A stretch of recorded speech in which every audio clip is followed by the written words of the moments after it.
Mary Jane. Thank you, John. And thank you guys really for coming back too. That's really, wow. You get bonus points for this, yeah. Just an overall thing about the traditions very briefly. Every single one of them is as a result of a problem that AA has already had. And this is how they worked it out. And so we don't have to keep making the same mistake over and over and over.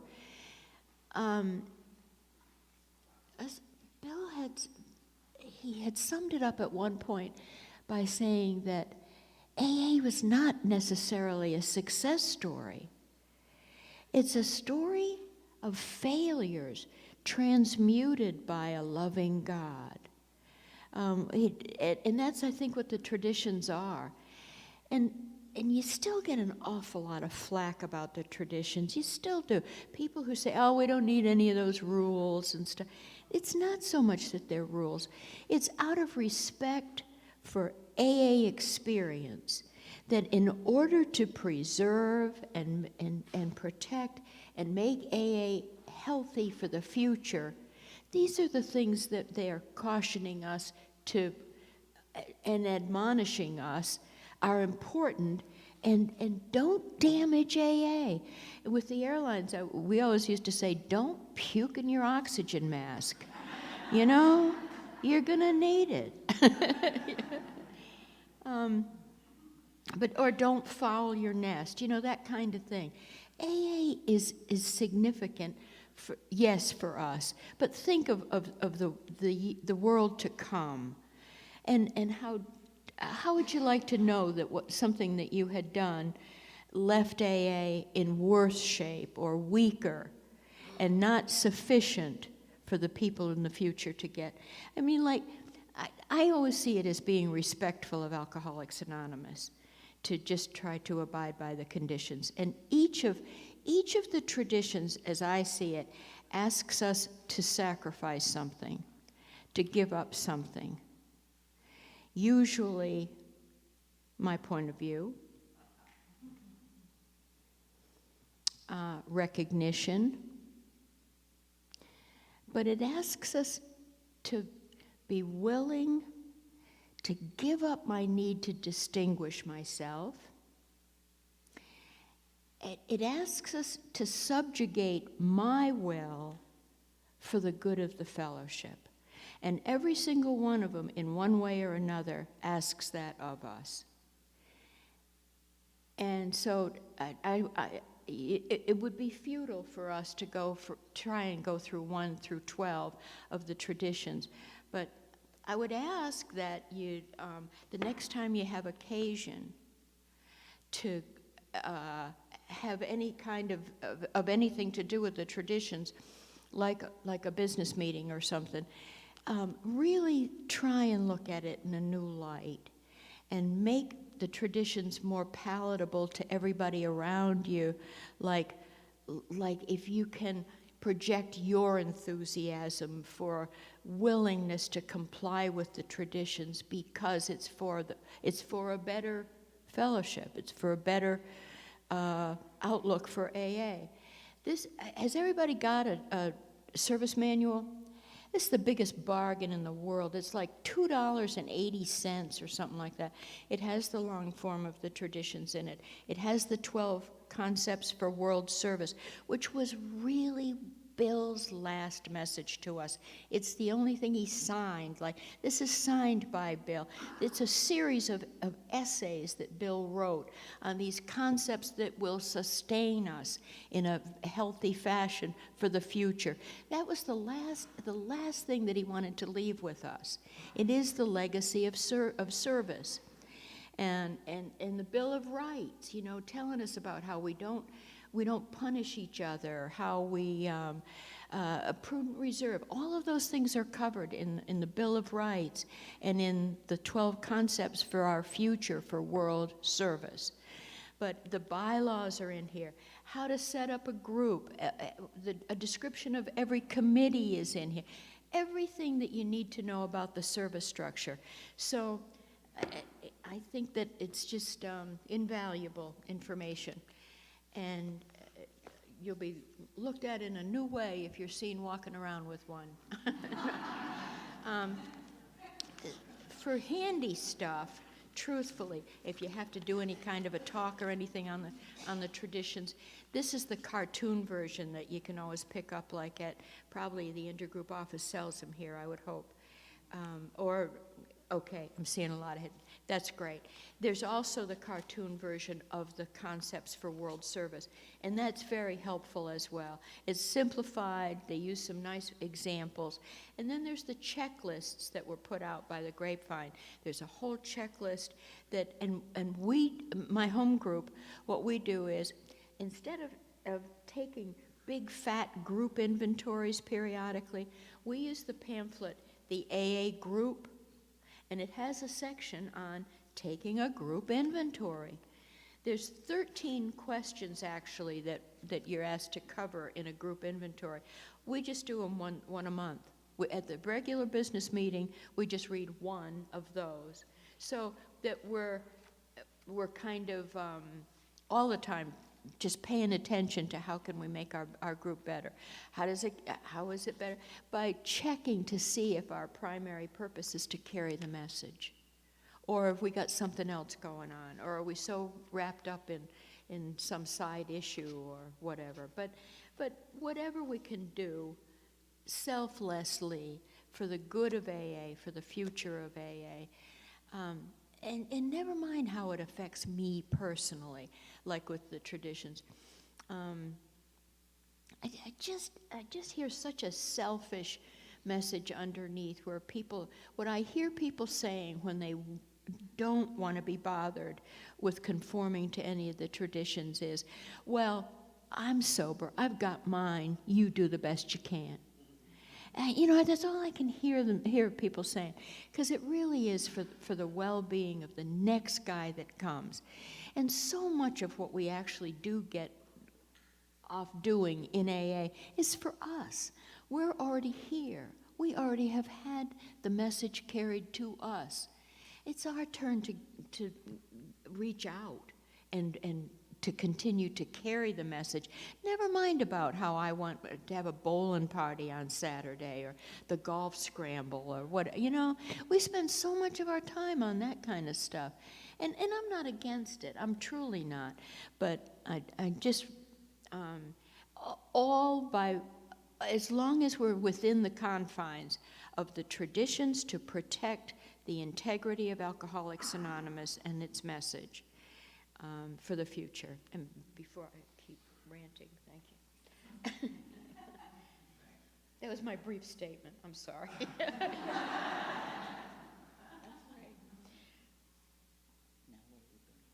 And now Tommy's historical remembrances. My Friend Bill by Tommy. She said hysterical. Anyhow. Oh, I don't know where I would start. I guess the first time I met Bill. Every year, New York Intergroup used to have still does, have a benefit dinner where the proceeds go into New York Intergroup, New York City Intergroup. And prior to the dinners, they always had a reception for Bill and Lois. And it was always held in the foyer of the ballroom. And it was a long, narrow hall. And there weren't any seats there, any chairs, except two, way down to the end. I had taken a lady with me, and both of us were too shy to go up in the reception line to say hello to Bill. I mean, he was still a god at that point. And so we went down and we sat in those two chairs. After Bill was all through with, 500, 600, 700 people, he came down to us. When you were little kids, you crossed your ankles and turned around in a circle and sat down on the floor. Well, I jumped up to give God my seat, and he didn't want it. And he did that, and he sat right down there on the floor. And he said, I haven't met you two yet. That, first off, really impressed me. And that was Bill. He was always interested in the individual. Though he liked the crowds, he was always in much more interested in the individual AA member. And he sat there probably for, I don't know, 5-10 minutes talking with us. I mean, that really overwhelmed me because I couldn't imagine that a giant of a person that I thought Bill was, and he certainly was, would do that for somebody individual. And that was my very first introduction to Bill. We had Ebby at High Watch. Now, High Watch, I think I said last night, was an AA-only oriented facility at that point up in Kent, Connecticut. And when Ebby was unable to stay sober, we used to have Ebby up there. And I found recovery at High Watch back in 1960, and Ebby was there then, and then he left, and then he came back, and I had the privilege of going back on staff there several years later. And but when I was first up there, Bill and Lois, or Bill by himself, used to come on and visit with Ebby. And I remember seeing the two of them standing at the sink there in the dining room where we used to congregate a lot just to have conversation with everybody. And there was Bill Wilson talking to Ebby again. And it was that one-on-one privilege, again, watching Bill doing that. And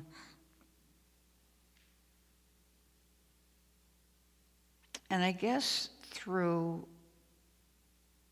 my being in service, I had seen Bill a lot at conventions, but it was always from afar. When we were at the General Service Conference, he was there each of my 2 years, because Bill died in 71. This was back in 65 and 66. Mary Jane, I guess you didn't hear. I guess it was in the car coming back. That's why John is down here. He's going to be my mentor and help me with reminding me of what I might want to talk about. I forgot whether it was in the car, whether it was last night. I mean, it just becomes all one big thing after a while.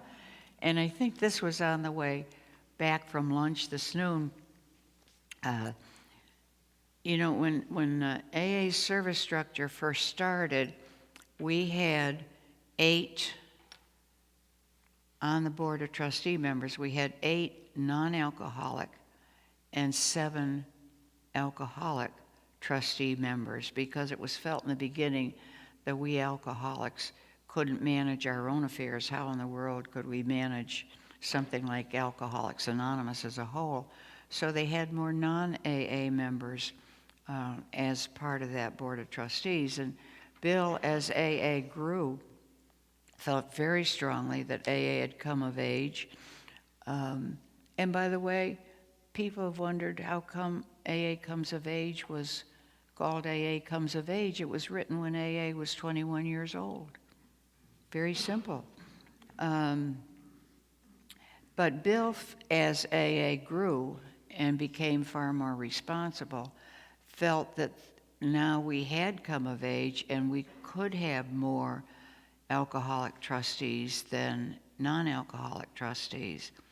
So from, it was about 55 to 65, he really wanted to change it. And there was a lot of heated argument, and Bill got a lot of, what's the word I'm looking for? Flack, thank you. See why I need her? From people who disagreed with him. And like you've been to some of the business meetings, it gets pretty hot and heavy sometimes. And it got very hot and heavy, especially with some of Bill's friends who also were board members. And they still felt very strongly that we weren't capable of taking care of ourselves. So finally, Dr. Jack, who was then the chairman of the board of trustees, suggested that Bill just drop it. Just drop it for a while, Bill. Let's table it. And it was brought back to the floor of the conference in 1965. And Bill wanted to change it from 8 non-alcoholic and 7 alcoholics to, I really have to think about this, to 14 alcoholic members of the board and 7 non-alcoholic members of the board. And it was to change, in Bill's suggestion, by normal attrition, either by resignation, retirement, or death. So we were charged in 1965 to go home to our areas, mine being Connecticut, and get the conscience of Connecticut for me, and come back the following year, and we were to have a vote. Bill never said a word in the 1965 conference. He really was very silent about it. And so that year, we all took the area conscience we were representing and went into New York. And to tell you how conscientious many of the delegates are, the night before we were to vote the following morning,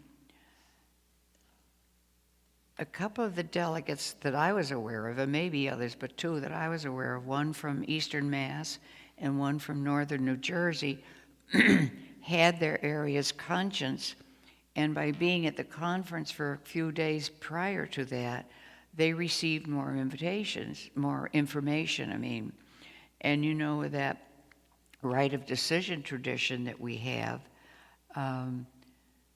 they felt that they should perhaps change their vote, even though they came in with their conscience, that when their trusted servants are given the right to, having had more information, informed group conscience, that they could change their vote. Those 2 fellows walked the streets of New York that night, trying to decide what was right for them to do. They knew that they had the right to do it, but they also knew that they had the conscience of their own areas.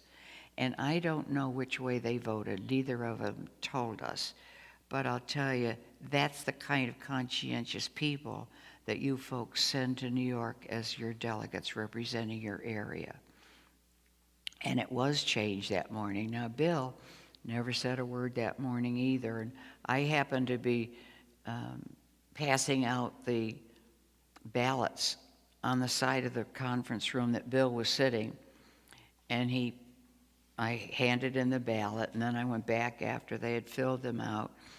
And he took that little slip of paper, those little slip white papers that we often write our votes on, and he folded it in half and in quarters and smaller and smaller and smaller. I swear it must have been less than a half an inch, never saying a word. And his finger that morning was that long. And he put it in my hand, and it was like, ugh, I thought it was going right through my hand. And it was really saying, in my interpretation, please, God, let this go through. And he never said a word, even after we found out that it was changed that morning. And from then on, and it is now, that many years later, and I don't know when the exact, do you know when we got to be 14 and 7? It was by attrition, but it was within years of that. Yeah, it was several years, though. It wasn't an immediate thing because it was by attrition.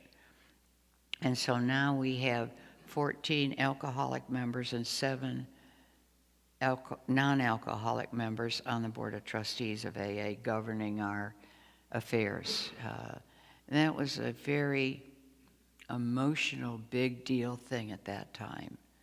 And so it was really a privilege to be part of that and watch how the traditions are used in all areas of our lives. Tradition, just by the very nature, is the experience that has happened, So, what next, John? Tommy, everyone wants to know what your favorite memory of Bill is. When you look back over your time with him, and we heard that great story last night, but is there another memory that stands out as your favorite? When you think of him, what jumps out? Well, right then, I thought of what I shared last night, but also Bill was good, so kindly putting me, probably other people too, in their place. Very discreet, very caring human being. When I had the privilege of being delegate, and you give us a title, and the ego goes. And when I was delegate, I was going to go fix a group in Connecticut because what they were doing was wrong. They were violating a tradition. And I'll tell you what it was, and I'm sure you'll agree with me. But there's a but. This group was a long-standing group, and it had an AA and an Al-Anon speaker every meeting night. And then they split the basket between AA and Al-Anon. And I felt that was breaking the tradition on affiliation. So I was going to go fix the group and tell them what they should do. Well, my sponsor worked at General Service Office, and somehow Bill heard that I was going to go fix this group, and he called me up one day.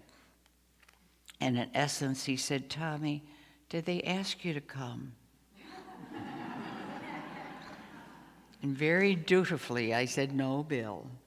And very nicely, he said, "Then mind your own business." He said, "If they wanted you to come, they would have asked you. And I can report to you that this was a long-standing group in Connecticut. And I can report to you that a month later, that group disbanded in spite of the fact I didn't go."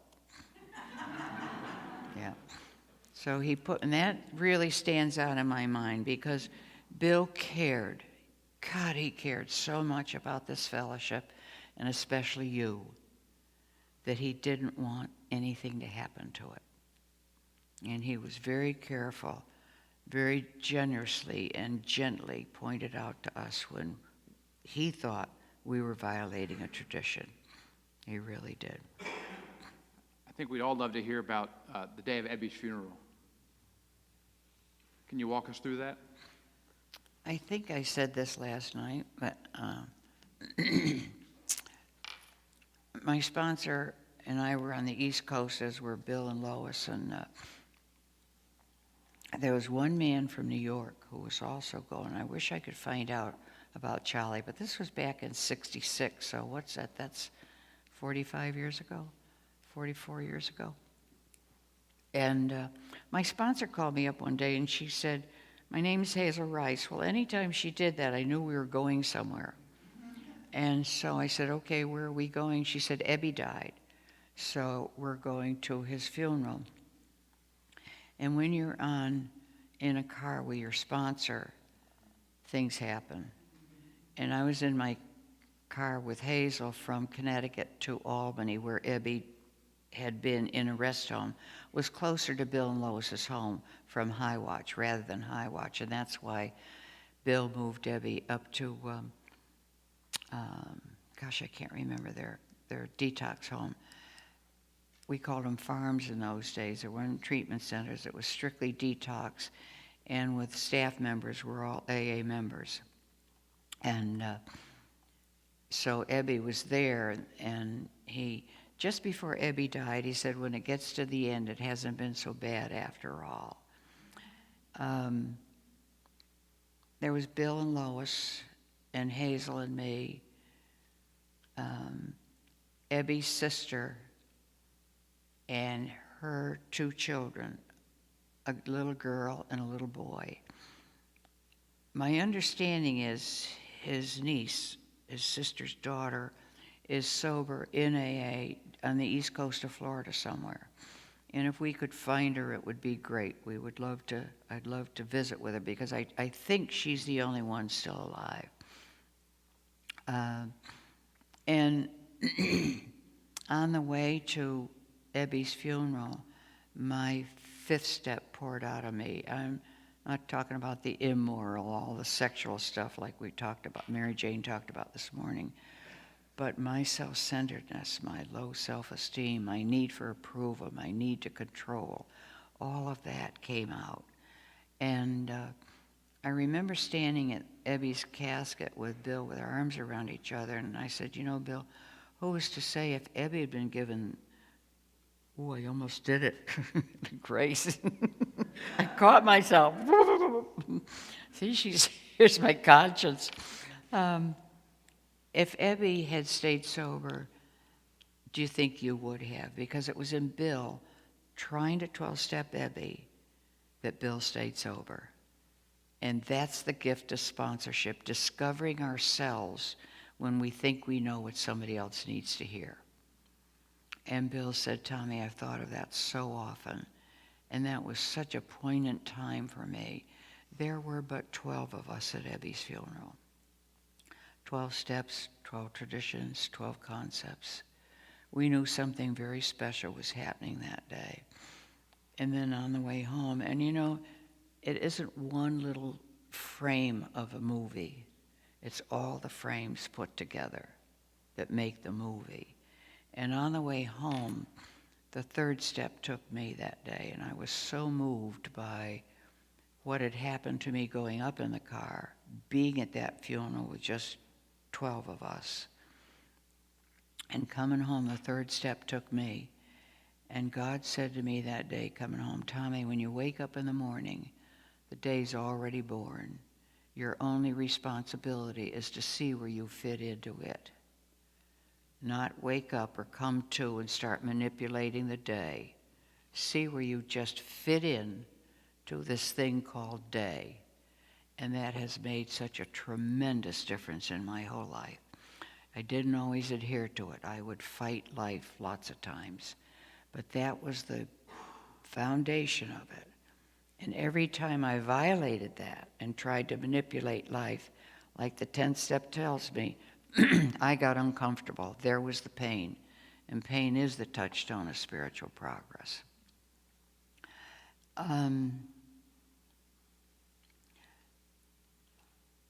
Ebby was buried up in Albany. And if any of you ever get up there, it's the rural cemetery, the Albany Rural Cemetery.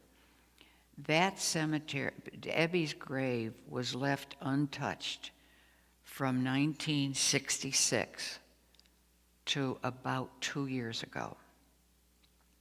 And a young man in that area, excuse me, I'm so glad I can drink in front of you. Remember how we used to hide it? A young man took it upon himself to manicure Ebby's grave. And he does that all the time now. He told me last year, I met him at the Wilson House, not last August, a year before that, when he found out I had been at Ebby's funeral, that he was going to plant a rose bush, and it was going to be dedicated to me, of all people, because I had been there when Ebby died. Last August, Mary Jane and I had the privilege of doing a retreat at the Wilson House, which is Bill Wilson's birthplace up in East Dorset, Vermont. And if you ever get the opportunity to visit there, avail yourself of that privilege. And the ladies who were coming to the retreat from Albany had planned a little memorial service for Ebby's grave. And we went there last year, and sure enough, there was the red rose plant. But better still, it was such a moving, emotional experience. Mary Jane was there with us, and to go back to where I had been some 40, whatever many years before was unbelievable. Oh, I'm tearing right now because there was Bill and Lois and my sponsor. To my knowledge, nobody is still alive today who was there. Why me? I don't know. I don't even question it anymore. But the privileges that I have had, I don't know if that, you asked me the last question when Bill told me what was the first thing that comes to me. It could have been this. It happened to be when Bill told me, did they ask you to come, Tommy? So many things like that have happened that are just beyond anything. Here's the person who committed suicide. And here I am with you folks today. It's beyond me, beyond me. Got another question? We talked on the way over about, not to ad-lib this too much, but that we couldn't think of many more people that had a greater effect on our society than Bill Wilson. And that leads to the question of, when you guys, you told that story last night of Bill sitting on the coffee table and she's on the couch and there's, a few of you having dinner, did you understand the magnitude of did you guys know you were at the beginning of just a revolution that was going to really change the world? Or was it, let's go to Bill's? That was a gradual thing. For my first, thank you.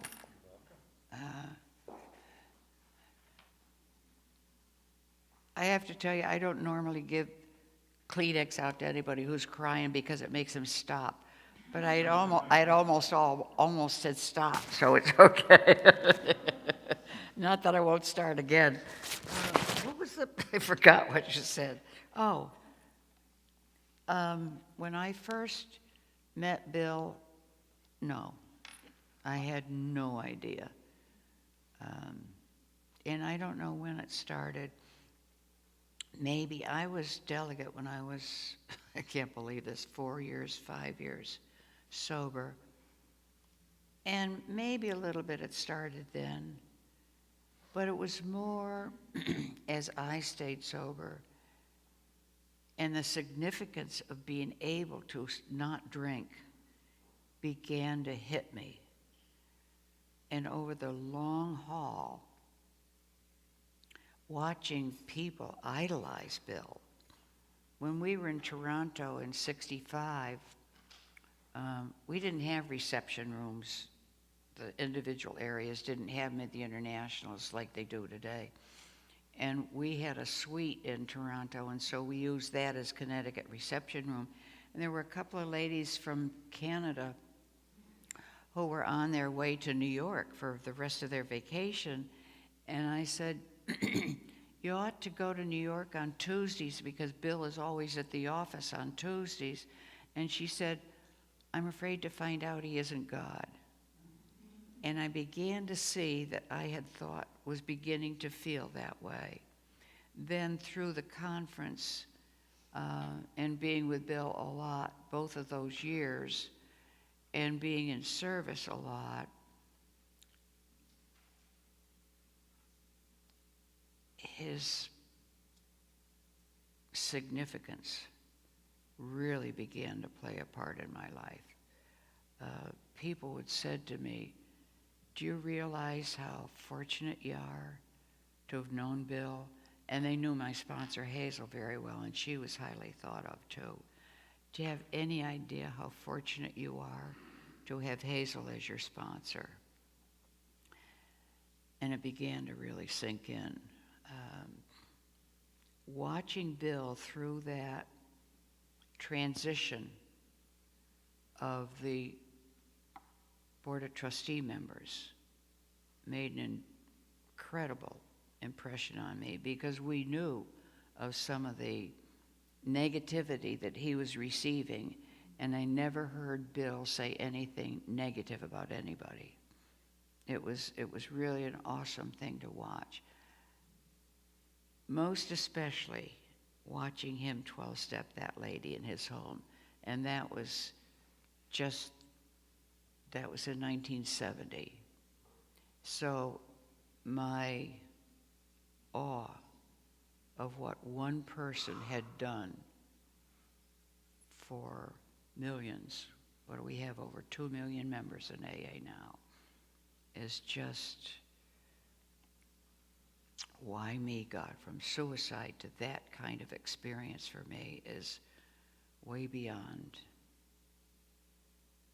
knowing how it happens, except through a loving God, because it was not my intent to be here. Can you talk about whether Ebby died sober or not? I know we've talked about it, but... Thank you. Ebby did die sober. He died with 2.5 years of sobriety. And Bill never stopped 12-stepping him. Ebby was his sponsor, and he wanted you to know that. And just before Ebby died, he said, when it gets to the end, it hasn't been so bad after all. And I love that. Just love it. Because he was an angry man. He's the one who first told me, pass it on. Now, Bill is purported to have said it, but Ebby's the first one I heard say it, because I tried to thank him for what he did for Bill and us. And he said, don't thank me, pass it on. Did you get to spend any time with Dr. Bob during? No. Dr. Bob died in 55. I didn't Oh, get, that's right, 55. yeah. But I did know his son, just barely, and I knew Sue. And by the way, I don't know if this is an outside issue or not. Tell me if it is. I don't think so, because it's about Bill Wilson. There is a tape going around that everybody is so thrilled with, because it says it's Bill talking at an AA meeting the night that Dr. Bob died. It's not Bill. It's an actor. And the group that he says he's a member of was never a group in AA. So if you've heard that tape and you're thrilled with it, it's great tape. It's not true. It's not true.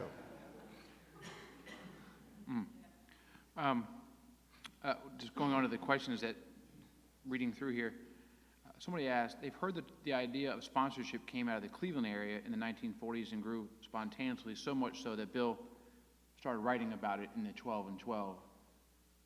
How much a part of the vernacular was that in those days, the sponsorship in the 60s? I mean, as, you know, today it's such an integral part of our fellowship of having a sponsor. It was an integral part, always been an integral part of my recovery. When I was at High Watch, Wes said, go home, find yourself a sponsor. And that was in November of 60. And she was an incredible sponsor for me for a year. And it was really all about slogans. And then I met my sponsor, Hazel, in 1961. And Hazel is the lady who shared her experience with the steps with me. And it was interesting, you know how with some people the chemistry just works. It just works. There's no explanation except God's grace, I think. And I was at a Connecticut spiritual panel, our state convention in September of 61, and Hazel was a Sunday morning speaker. And it's a teary day for me today, amazing. And during the course of her sharing, she said, I was sober, well, from February to September. And she said, let us keep not only an open mind, but also an open heart. And I had no clue that my heart had been so closed from the wall of alcoholism until that day. And the tears just flooded down my face. I wasn't crying, but there was the flood at my first AA cry. And I went up to her afterward and tried to thank her for coming and sharing. I didn't know what I was going to say. And I couldn't even say anything out my mouth, and nothing came because the tears are still streaming down my face. And she grabbed my hand, and all the time that she was talking to this whole crowd of people, she never let go of my hand. And she was on a panel that afternoon of service. And she was talking about GSR and DCM, and I thought she was talking about vegetable soup. I had not a clue. And by the way, Bill suggested to us, please don't use the initials when you're talking about those privileges. Mention General Service Representative, District Committee members, public information, because newcomers don't know what you're talking about. And you know, we expect the newcomer to know, and we blame them, but we're not telling them. So we need to tell them what we're talking about. And I'll tell you, if she had been selling tickets to the moon, I'd be on the moon today. Because she sold me service. And that's when I got so hooked on service. And that's really when my recovery turned around, because I had no clue that I had to change from the inside out. I thought it was an intellectual trip I was on, and I knew I was smart enough to get it. I had no clue that it was an emotional, spiritual trip that I was about to take. And that's where it started, and we became very, very close from Jump Street. Hazel died in my arms in 1972, and what a privilege that was. We did a lot of service work together. We did a lot of going to AA meetings when groups invited us to come. And it was through her that I really got to know Bill. And I'm sure it's through my relationship with Hazel that Lois would invite her to her home so she'd include me. I felt like a tag-along for a while. Tag-along, not alone. I never felt alone once I got here to you folks. I could make me alone by building up the wall again. But somebody said, why don't you let your walls, make believe your walls are made of ice blocks and let them melt. And I felt that day they melted, and it's all due to that lady's fault. It's just been an incredible journey, and from then on, whenever I could get my heart open again after I'd closed it, always thinking about my past. It was always my past that closed the heart again.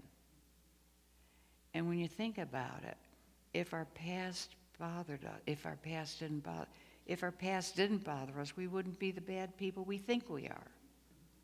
So we always base the behavior on the behavior it used to be on who we are. Not so. Not so.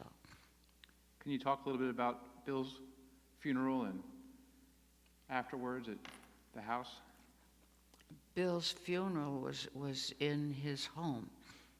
Just a very few people. Lois played the piano. She played a couple of hymns. They were singing them. I don't even know if anything was said. I'm sure people, Nell was there, Bill's secretary, my sponsor, Hazel, Lois, and I don't know who all was there. My daughter was in the hospital. I don't know if I got to say this, I don't know if I would have been invited anyhow, but I've always said, and I don't think I've ever verbalized it, I don't know if I would have been asked if my daughter hadn't been in the hospital, even if she weren't in the hospital. I thought it was so important, I must have been asked and couldn't go. I don't know. How did the mood change in AA when Bill passed?